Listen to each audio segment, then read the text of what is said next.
ശ്രീഗുരുഭ്യോ നമഃ. ഓം സഹനാവവതു സഹനൗ ഭുനക്തു സഹ വീര്യം കരവാവഹൈ തേജസ്വിനാവതീതമസ്തു മാ വിദ്വേഷാവഹൈ. ഓം ശാന്തി ശാന്തി ശാന്തി. നമസ്കാരം. ശുഭാപ്തി വിശ്വാസത്തോടും ശുഭചിന്തകളോടും കൂടിയ നല്ലൊരു ദിവസം അനുഗ്രഹിച്ച് നൽകിയ പ്രപഞ്ച ശക്തിയോട് നന്ദി പറയുന്നു. അതുപോലെ തന്നെ എല്ലാവർക്കും നല്ലൊരു ദിവസം ആശംസിക്കുന്നു. നമ്മൾ കഴിഞ്ഞ ക്ലാസ്സില് എന്തൊക്കെയാ പഠിച്ചേ? ഇപ്പൊ നമ്മൾ കഴിഞ്ഞ ക്ലാസ്സില് 3 ശ്ലോകങ്ങൾ നമ്മൾ പഠിച്ചു അല്ലേ? എന്തൊക്കെയായിരുന്നു? നമ്മുടെ ജീവിതത്തിലേക്ക് നമുക്ക് ഐശ്വര്യവും സമ്പത്തും സമൃദ്ധിയും എല്ലാം തരുന്നതിന് വേണ്ടിയിട്ട് നമ്മൾ എന്ത് ചെയ്യുന്നു? നമ്മളെ തന്നെ സമർപ്പിച്ചുകൊണ്ട് രാവിലെ എണീക്കുന്ന നമ്മളൊരു ശ്ലോകം പഠിച്ചു അല്ലേ? അത് കഴിഞ്ഞ് നമ്മുടെ ജീവിതത്തിൽ നമുക്ക് എല്ലാ വിഘ്നങ്ങളും എല്ലാ തടസ്സങ്ങളും മാറ്റിക്കൊണ്ട് നമുക്ക് നമ്മുടെ ജീവിതത്തിലേക്ക് വരാനുള്ള എല്ലാ സൗഭാഗ്യങ്ങളും നമുക്ക് തരണം എന്ന് നമുക്ക് ആരോട് പ്രാർത്ഥിച്ചു? ഗണേശനോട് പ്രാർത്ഥിക്കുന്ന ഒരു ശ്ലോകം പഠിച്ചു അല്ലേ? പിന്നെ നമ്മൾ എന്ത് പഠിച്ചു? നമുക്ക് നമ്മൾ കഴിക്കുന്ന ഭക്ഷണവും അതുപോലെ തന്നെ അന്നവും ഞാനും എല്ലാം ഭഗവാൻ തന്നെയാണെന്നുള്ള ഒരു ശ്ലോകം നമ്മൾ പഠിച്ചു അല്ലേ? നമ്മൾ കഴിക്കുന്ന ഭക്ഷണം ഭഗവാന് സമർപ്പിച്ചുകൊണ്ട് കഴിക്കണം എന്നുള്ള 3 ശ്ലോകങ്ങളാണ് നമ്മൾ പഠിച്ചല്ലേ? ഇന്ന് നമുക്ക് നദികളും അതിന്റെ പ്രാധാന്യങ്ങളും എന്താണെന്നൊന്ന് നോക്കാം. നദികളുണ്ട് അല്ലേ? നമുക്ക് കുറെ നദികളൊക്കെ അറിയില്ലേ നമുക്ക്? അപ്പൊ ഞാൻ അതിനെ സംബന്ധിക്കുന്ന ഒരു ശ്ലോകമാണ് ഞാൻ ചൊല്ലുന്നത്. ഇത് കേട്ടിട്ടുണ്ടോ എന്ന് പറയണം കേട്ടോ. ഗംഗേ ച യമുനേ ചൈവ ഗോദാവരി സരസ്വതി നർമ്മദേ സിന്ധു കാവേരി തീർത്ഥേസ്മിൻ സന്നിധിം കുരു. കേട്ടിട്ടുണ്ടോ ആരെങ്കിലും? ഇത് ചൊല്ലാറുണ്ടോ ആരെങ്കിലും? പഠിക്കുന്നതിനും നമ്മുടെ ജീവിതത്തില് ഒരുപാട് നല്ല കാര്യങ്ങൾക്ക് വേണ്ടിയിട്ട് നമ്മൾ ഇതിലുള്ള പല കാര്യങ്ങളിലും നമ്മൾ കേട്ടിട്ടുണ്ടോ? ഈ ശ്ലോകം കേട്ടിട്ടുണ്ടോ ആരെങ്കിലും? നമുക്ക് നദികൾ എന്തിനൊക്കെ ഉപയോഗിക്കുന്നുണ്ട്? ഇതിനൊക്കെ ഉപയോഗിക്കുന്നുണ്ട്, പറഞ്ഞോളൂ. വെള്ളം, തുണി കഴുകാൻ ഉപയോഗിക്കുന്നുണ്ട്. പിന്നെ നമ്മള് ഓർത്ത് നോക്കണേ, ഇതിനൊക്കെ ഉപയോഗിക്കുന്നുണ്ടോ എന്ന് നോക്കണേ. നമ്മളെ കപ്പലൊക്കെ ഏതിലെയാ പോകുന്നേ? വെള്ളത്തിലൂടെ അല്ലേ? അപ്പൊ ഗതാഗതത്തിന് നമ്മൾ ഉപയോഗിക്കുന്നുണ്ട് അല്ലേ? അതിലൂടെ നമ്മൾ എന്ത് ചെയ്യുന്നുണ്ട്? വാണിജ്യ കാര്യങ്ങൾക്ക് വേണ്ടി നമ്മൾ ഉപയോഗിക്കുന്നുണ്ട്. പിന്നെ നമ്മളെ സംസ്കാരത്തിന്റെ ഭാഗമായിട്ട് നമ്മൾ വെള്ളം ഉപയോഗിക്കുന്നില്ലേ? ഇല്ലേ? സംസ്കാരത്തിന്റെ ഭാഗമായി നമ്മൾ എന്തെല്ലാം കാര്യങ്ങൾക്ക് നമ്മൾ വെള്ളം ഉപയോഗിക്കുന്നുണ്ട്. അതുപോലെ നമുക്ക് ഉപജീവന മാർഗമായിട്ട് നമ്മൾ വെള്ളം ഉപയോഗിക്കുന്നില്ലേ? പിന്നെ നമ്മുടെ നദീതീരത്ത് ഫലഭൂയിഷ്ഠമായ എന്തുണ്ട്? ഫലഭൂയിഷ്ഠത കൂടിയ സ്ഥലമാണ് അല്ലേ? അതുപോലെ തന്നെ നദീതട സംസ്കാരങ്ങളെല്ലാം തന്നെ നമുക്കുണ്ട്. ഇതെല്ലാം നമ്മൾ അറിഞ്ഞിരിക്കേണ്ട കാര്യങ്ങളാണ് അല്ലേ? അപ്പൊ അതിനെ സംബന്ധിച്ചുകൊണ്ടാണ് ഞാനിപ്പോ ഒരു ശ്ലോകം ഇവിടെ ചൊല്ലിയത്. അത് എപ്പോഴാണ് നമ്മൾ ചെല്ലുന്നതെന്നറിയാം. ഇതാരെങ്കിലും കേട്ടിട്ടുണ്ടോ? ചെല്ലാറുണ്ടോ?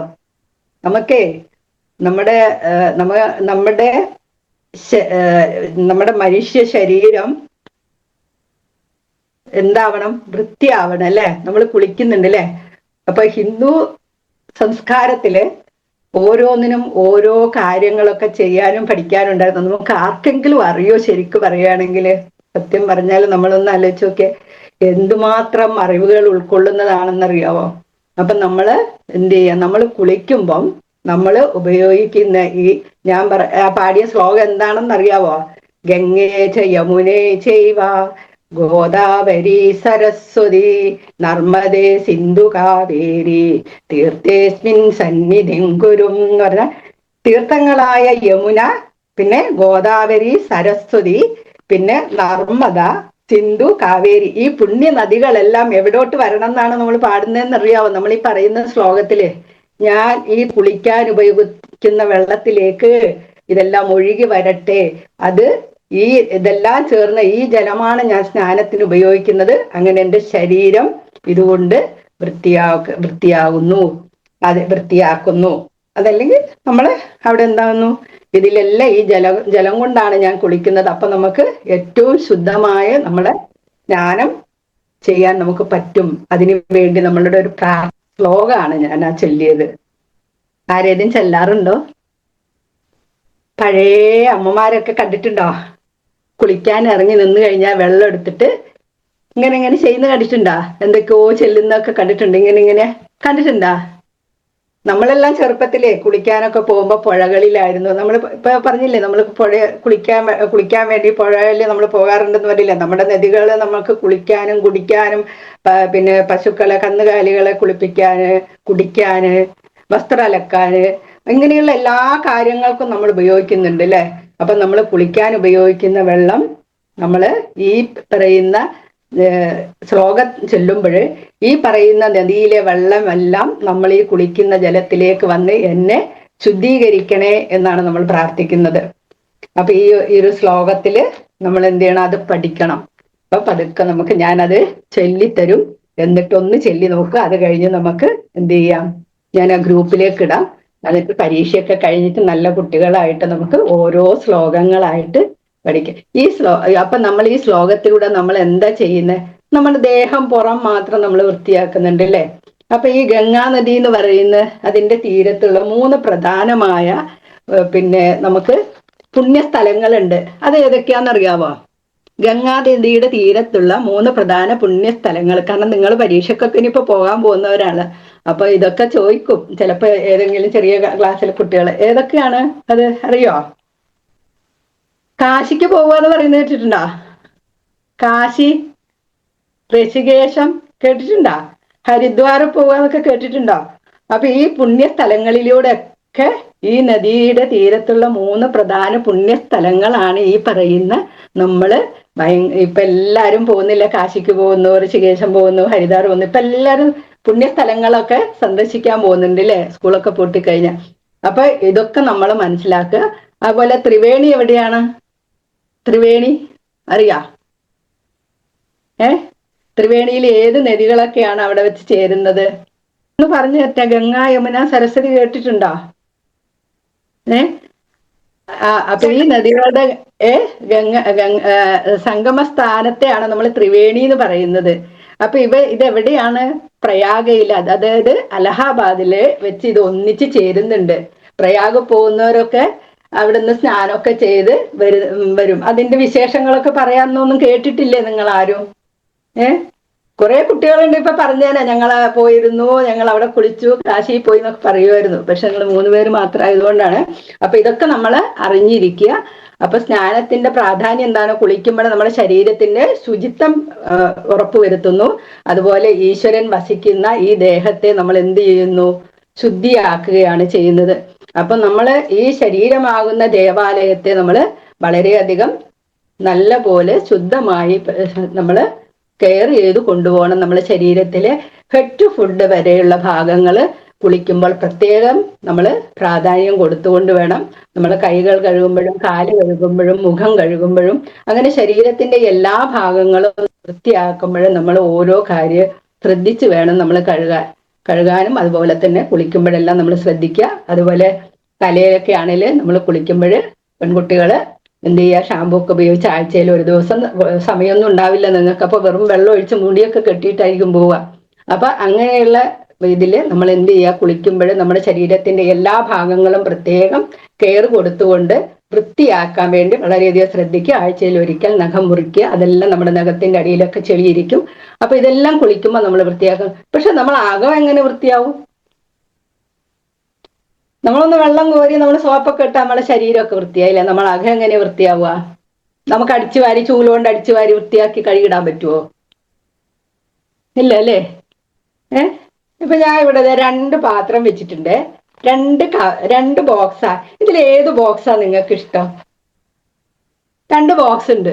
പറ ഒന്ന്. എന്നാ ഞാൻ മഞ്ഞൊന്ന് തുറന്ന് കാണിക്കട്ടെ അതിലെന്താ ഉള്ളേന്ന്.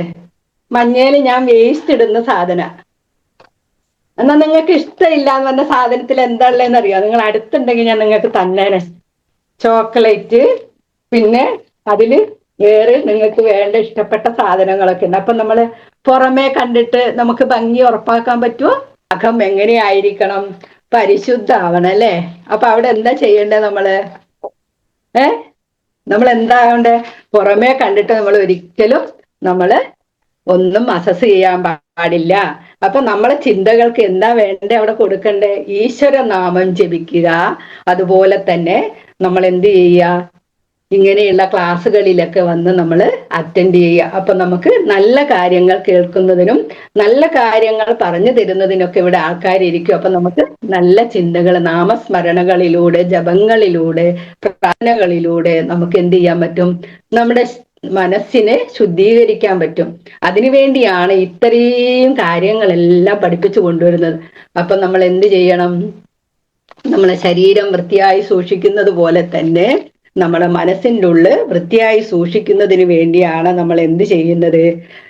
നല്ല ചിന്തകൾക്ക് ഈശ്വരനാമം നമ്മൾ ചൊല്ലുന്നതും അതുപോലെ തന്നെ നമ്മൾ ഇങ്ങനെയുള്ള ക്ലാസ്സുകൾ, യോഗ, മെഡിറ്റേഷൻ, ഇതെല്ലാം നമുക്ക് തരുന്നത് നമ്മുടെ ശരീരവും മനസ്സും നന്നായി കൊണ്ടുപോകുന്നതിന് വേണ്ടിയിട്ടാണ്.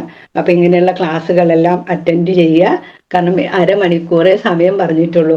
അപ്പൊ ഞാൻ ഏറ്റവും ചുരുക്കിയാണ് അതിനെടുത്ത് പറഞ്ഞത്. അപ്പൊ നമ്മളിപ്പോ ഇന്ന് എന്ത് പഠിച്ചു? ഇതിനോടൊപ്പം നമ്മളിപ്പോ ഈ കാര്യത്തിൽ ഞാൻ കഴിഞ്ഞ ക്ലാസ്സിലൊക്കെ ഓരോന്നും പഠിപ്പിച്ച ആരോഗ്യപരമായ ഒരു കാര്യം നിങ്ങൾക്ക് പറഞ്ഞു തരുന്നുണ്ടായിരുന്നു. നിങ്ങൾ എല്ലാവരും ശ്രദ്ധിച്ചിട്ടുണ്ടോ?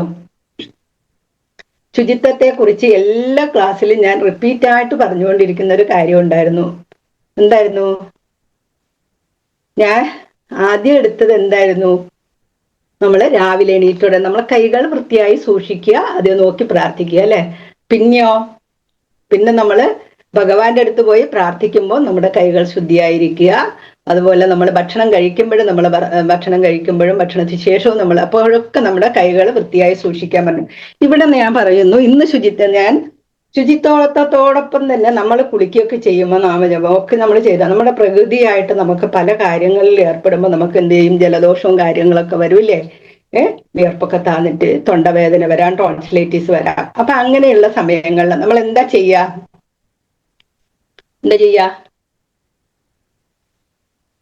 തൊണ്ടയില് ചെറിയ ചൂട് ഉപ്പുവെള്ളം പിടിക്കുക. അതുപോലെ നല്ല ചുമയുണ്ടെങ്കിൽ ചുമയ്ക്ക് നമ്മൾ എന്ത് ചെയ്യുക? ചുക്ക് കാപ്പി അങ്ങനെയുള്ള എന്തെങ്കിലും തുളസിയൊക്കെ ഇട്ട വെള്ളം കുടിക്കുക. നമ്മുടെ കഫം ഒരിക്കലും നമ്മൾ ചുമക്കുമ്പോൾ അവിടെ പിടിച്ചു വെക്കാതെ ചുമച്ച് തുപ്പിക്കളയാൻ വേണ്ടി നമ്മൾ ശ്രമിക്കുക. അപ്പൊ ഇങ്ങനെയുള്ള കാര്യങ്ങളെല്ലാം നമ്മൾ ആരോഗ്യപരമായ കാര്യങ്ങളും കൂടെ ഇതില് യോജിപ്പിച്ചു കൂട്ടും. കാരണം ഓരോ ശ്ലോകങ്ങൾ എടുക്കുമ്പോഴും അതിനോടനുബന്ധിച്ച് നമുക്കുണ്ടാവുന്ന ആരോഗ്യ ബോധവൽക്കരണം കൂടെ ഇതിൽ 2 വാക്ക് ഉൾപ്പെടുത്തിയാണ് ഞാൻ സംസാരിക്കുന്നത്. അപ്പൊ അങ്ങനെയുള്ള കാര്യങ്ങളും കൂടെ നമ്മൾ ശ്രദ്ധിക്കുക. ചൂടുവെള്ളം ഇടയ്ക്കിടയ്ക്ക് കുടിക്കുക. അതൊക്കെ ടോൺസിലൈറ്റിസ് കുറക്കുന്നതിന് വേണ്ടിയിട്ട് നമുക്ക് പറ്റും. കുറവില്ല എങ്കിൽ മാത്രം നമ്മൾ ഡോക്ടറെ കാണിക്കുന്നതിന് വേണ്ടിയിട്ട് പോവുക. പിന്നെ ഇനിയിപ്പം ഇതിൽ 14 വയസ്സുള്ള പെൺകുട്ടികൾ ആരും ഇല്ലല്ലോ? ഉള്ള അമ്മമാരുണ്ടോ? 14 വയസ്സുള്ള പിള്ളേരുള്ള അമ്മമാരുണ്ടോ? ഇല്ല. ഉണ്ടോ അതിലാ? ഇല്ല. എന്തെങ്കിലും നിങ്ങള് ഇപ്പൊ ഒരു പ്രതിരോധ കുത്തിവെപ്പ് പെൺകുട്ടികൾക്കായിട്ട് വന്നിട്ടുണ്ടായിരുന്നു, അറിഞ്ഞിരുന്നോ? ഇല്ല. ഫെബ്രുവരി 28-ാം തീയതി മുതൽ എല്ലാ 14 വയസ്സുള്ള കുട്ടികൾക്കും ആരോഗ്യ വകുപ്പ് HPV വാക്സിൻ എന്ന് പറഞ്ഞൊരു വാക്സിൻ തുടങ്ങിയിട്ടുണ്ട്. അത് നമുക്ക് സ്ത്രീകൾക്ക് ഉണ്ടാകുന്ന ഇന്ന് വരുന്ന 14 വയസ്സ് മുതലുള്ള 14 വയസ്സിലാണ് അത് സ്റ്റാർട്ട് ചെയ്യുന്നത്. അപ്പൊ അത് കുട്ടികൾക്ക് 28-ാം തീയതി മുതൽ വരുന്ന 3 മാസത്തിൻ്റെ ഉള്ളിൽ എല്ലാ പെൺകുട്ടികൾക്കും ഈ വാക്സിൻ എടുത്തിരിക്കണം. ഗർഭാശയകള ക്യാൻസർ നമ്മുടെ ഈ ഇന്ത്യയിൽ നിന്നും ഇതിനെ ഉന്മൂലനം ചെയ്യുക വേണ്ടിയുള്ള ഒരു പടി മാത്രമായിട്ടാണ് നമ്മൾ ഇതിനെ കാണുന്നത്. നമ്മൾ അറിഞ്ഞിരിക്കേണ്ട എല്ലാ കാര്യങ്ങളും, ആരോഗ്യപരമായ കാര്യങ്ങൾ നമ്മൾ അറിഞ്ഞിരിക്കണം. അപ്പൊ നമ്മൾ ഈ വരുന്ന 3 മാസങ്ങളിലായിട്ട് നിങ്ങളുടെ പെൺകുട്ടികൾക്ക് ഈ ഒരു HPV വാക്സിൻ കൂടി ആരോഗ്യവകുപ്പ് മുമ്പോട്ട് കൊണ്ടുവന്നിട്ടുണ്ട്. വളരെ കോസ്റ്റ്ലി ആയ ഒരു സാധനം മാത്രമല്ല, നമ്മളെ സംബന്ധിച്ച്, നമ്മളെ സ്ത്രീകളെ സംബന്ധിച്ച് വരും തലമുറയെ ഈ ഒരു ക്യാൻസർ വിഭാഗത്തിൽ നിന്നും പൂർണ്ണമായും മാറ്റി നിർത്തുന്നതിന് വേണ്ടി സാധിക്കും. അത് എല്ലാ അമ്മമാരുടെയും ശ്രദ്ധയിലേക്ക് വേണ്ടി നിങ്ങൾ എല്ലാവരും പറഞ്ഞു മനസ്സിലാക്കി കൊടുക്കുക. അപ്പം ഈ ഒരു കാര്യം കൂടി ഓർമ്മിപ്പിച്ചുകൊണ്ട് ഇന്നത്തെ ക്ലാസ് ഞാൻ വൈൻഡപ്പ് ചെയ്യുകയാണ്. കാരണം എന്ന് വെച്ചാല് സമയക്കുറവ് മൂലമാണ്. അപ്പൊ അതുകൊണ്ട് ഇതിൽ കുറച്ചും കൂടെ സ്നാനത്തെ പറ്റിയൊക്കെ പറഞ്ഞു തരണം എന്നുണ്ടായിരുന്നു.